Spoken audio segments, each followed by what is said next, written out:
안녕하세요. 맥키네의 지혜투자 클럽입니다. HLB. 자, 전문지인 타케티드 온콜로지의 중국 베이진사의 티슬리주맘 관련해서 이 간세포암 1차 치료제 가능성 관련된 기사가 있는데요. 이 부분을 통해서 리보세라인과 캄넬리주맘의 내년도 승인의 어떤 가능성을 좀 같이 한번 살펴보도록 하겠습니다. 자, 주가는 장중에 36,600원대 부근에서 형성되고 있습니다. 자, 이 부분 한번 살펴보겠습니다. 먼저 기사 관련되는 부분을 보면요. 이 타케티드 온콜로지 같은 경우에는 전문지라고 보시면 됩니다. 그래서 이 항암제 관련되는 부분에서 전문기사가 많이 나오고 있는데요. 자, 어제 날짜 기준으로 이 티슬리주맘, 제가 이제 이 한글로 그냥 번역해서 바로 살펴보겠습니다. 자, 티슬리주맘 같은 경우에는 이제 베이진사의 이제 물질인데요. 베이진사 같은 경우에는 HLB 그 IR을 할 때 보면 피어 그룹으로 등장하는 기업이기도 하죠.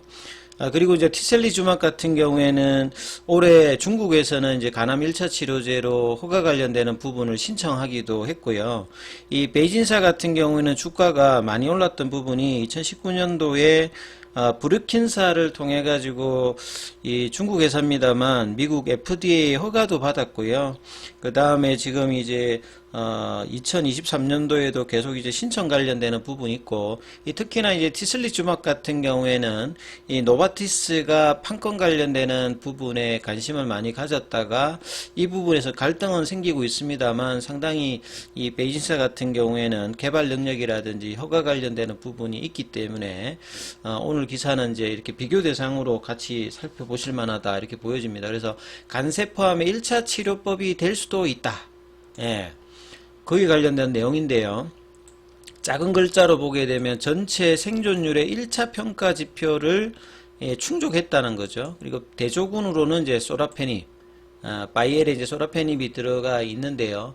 대부분 1차 치료제에서는 렘미바가 이제 비혈등성 관련되는 부분으로 허가를 받았고, 로슈의 제품이나 아스트라제네카 같은 병용 관련되는 부분들도 대부분은 이 소라페닙에 관련되는 대조군의 어떤 데이터를 대부분 보고 있다 이렇게 봐야 되겠죠.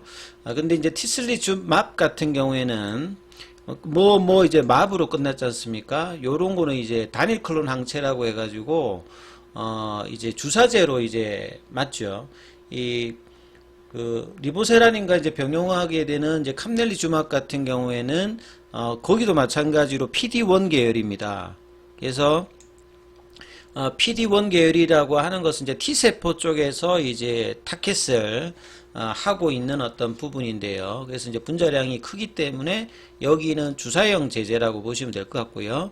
그 다음에 이제 소라페닉 같은 경우는 닙으로 끝나는 것은 이 경구형 제제죠. 저분자 합물질 형태로 이 소라페닙은 멀티타켓 형태로 진행되는데 여기서 이제 1차 프라이머리 엔드 포인트는 OS 값입니다. 이 OS 값은 오버all 이제 서바이벌이라 해가지고 쉽게 생각하면 환자가 이제 약을 이제 처방하게 되면 약의 그 병의 진행을 뭐 하든 뭐 다른 요인이든 환자가 이제 사망할 때까지의 기간을 전체 이제 생존 기간으로 따지는 게 OS 값입니다. 항암제 라인에서는 임상에서 이 부분들이 이제 그 임상 데이터의 성공이냐 여부가 가장 중요한 부분으로 많이 쓰이죠.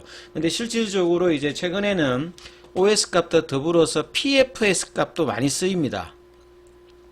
PFS 값은 실질적으로 이제 치료하는 의료진 입장에서 보면 이 약물을 투여하고 난 다음에 그 사망한다든지 아니면 실질적으로 이제 병이 악화되는 어떤 지점까지의 기간을 따지기 때문에 실질적인 부분에서는 OS 값보다 더 중요하다라고 이제 의료진들은 이야기하는 경우가 많거든요. 그래서 이게 무진행 생존 기간과 OS 값이 굉장히 중요하다 이렇게 이해를 하시면 될 것 같고, 그래서 이 OS 값이 티슬리주맘 같은 경우는 15.9개월이 나왔는데요.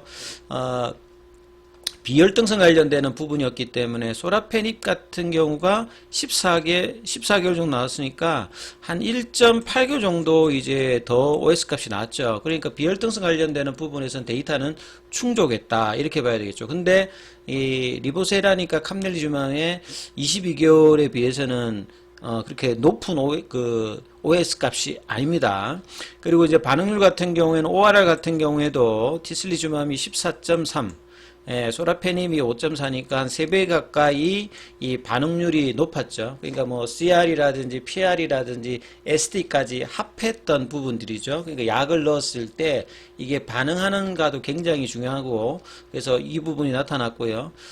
그 다음에 이제 PFS 값은 소라페닙을 능가하지 못했습니다. 그러니까 이제 무진행 생존기간 같은 경우에는 소라페닙이 3.4개월이었는데 이 티슬리주만 같으면 2.1개월밖에 안 됐거든요. 이런 어떤 흐름입니다만 OS 값과 ORR 값이 좋기 때문에 비혈등성 관련되는 1차 이제 종료점을 축적했다, 이렇게 지금 삼상 관련되는 부분의 어떤 이제 결과치 어떤 평가들이 나오고 있는 상태죠. 자, 그리고 이제 앞서 말씀드렸듯이 이제 티셀리주막 같은 경우에는 정맥 주사로 이제 투여를 받고, 소라페닙은 이제 경구용이니까 하루에 2번 이런 식으로 하죠. 그리고 맨 끝에 보시게 되면 티셀리주막과 소라페닙 비교해서 유리한 안전성을 입증했다. 최근에 이제 이 간암 1차 치료제 관련되는 분위기가 다른 암에 비해서 1차 치료제의 어떤 개수도 지금 작고, 이 부분들이 완벽하게 범용적으로 쓰일 수 있는 치료제들이 아니니까 언맷 니즈가 상당히 많다라고 말씀을 드렸지 않습니까? 특히나 이제 소라페닉 같은 경우에는 이 티로신키나제 억제 같은 경우가 이제 표적항암제의 대표적인 어떤 그 유형인데, 본래는 말 그대로 표적항암제니까 이게 부작용이 많이 안 나와야 되는데, 티로신키나제 억제에도 뭐 고혈압이라든지 여러 이제 부작용들이 계속 이제 처방을 해보면 나오고 있기 때문에 이렇게 어떤 부작용을 감안다든지 안전성 관련되는 부분이 굉장히 중요하다라고 말씀을 드렸죠. 그래서 이제 리보세라니까 캄넬리주만 같은 경우에도 이 로슈의 제품이 가장 이제 시장 점유율이 높은데, 여기에 이제 출혈 관련되는 부분이라든지 이 출혈을 미리 이제 사전에 인지하기 위해서 내시경 검사 같은 걸 해야 되는 어떤 이런 제한적인 부분들이 있기 때문에, 이런 불편함이 없는 상대적으로 부작용이 작은 리보세라니까 캄넬리주맘의 어떤 조합의 어떤 내년도 FDA 승인의 어떤 기대감이 높아지고 있는 상황인데, 요 티슬리주맘의 어떤 평가를 본다라고 하면 PS 값이 좀 작음에도 불구하고 비혈등성 OS가 여전히 그 소라페닙 대비해 가지고 이런 지표들을 만족하기만 하더라도 1차 치료제의 어떤 가능성을 높게 이렇게 평가하는 것만큼, 간암 치료제에서 어떤 여러 다양한 치료 옵션은 굉장히 현재 그 의료진들이라든지 환자 입장에서 중요하다는 것들을 이제 반증한다, 이렇게 봐야 되겠죠. 그러면 여기보다 이 OS 값이라든지 ORR 값이라든지 PFS 값이 좋은 리보세라니까 캄넬리주맘의 어떤 내년 5월 전에 최종 승인 관련된 어떤 가능성은 더 이렇게 높아지는 어떤 분위기라는 것을 감지할 수 있습니다. 그리고 통과뿐만 아니라 이 로슈의 제품의 어떤 이제 출혈 관련되는 어떤 부분이라든지 환자군의 어떤 간 상태라든지 이런 부분을 상관없이 치료 효과가 내고 있는 이 리보세라니까 캄넬리주맘의 어떤 병용 조합이 상당히 베스트 인 클래스의 어떤 가능성이 높다는 부분들을 이 기사를 통해서도 조금 이제 비교해서 알 수 있다, 이렇게 보여지죠. 자, 오늘 주가 흐름을 보게 되면 HLB는 지금 장중에 3650원에서 지금 이제 3750원대까지 지금 오장에 올라가서 이 부근에서 이제 주가가 형성이 되고 있죠. 여전히 31,000원대, 32,000원대까지 못 올라가고 있습니다만, 그래도 21선, 5일선 부근에서 견조한 흐름을 보여주고 있으면서 움직여주고 있죠. 수급이 좀 안 따라는 것들이 좀 상당히 좀 아쉬운 부분이 있습니다만, 오늘 이제 HLB 같은 경우에는 어제 이제 프로그램과 매도가 조금 나왔습니다만, 오늘은 다시 또 프로그램 매수세가 일단 들어오는 긍정적인 어떤 수급 흐름들이 보여지고 있고요. 거래원 순간 거래량에서도 JP모건 쪽에서 소폭 일단 매수세가 나오는 흐름입니다. 그래서 이번 주 이제 한 주 동안에는 일단 21일 평선과 5일 평선을 이제 훼손하지 않은 상태에서 위아래 꼬리가 조금 나오는 모습들을 계속 보여주고 있는데요.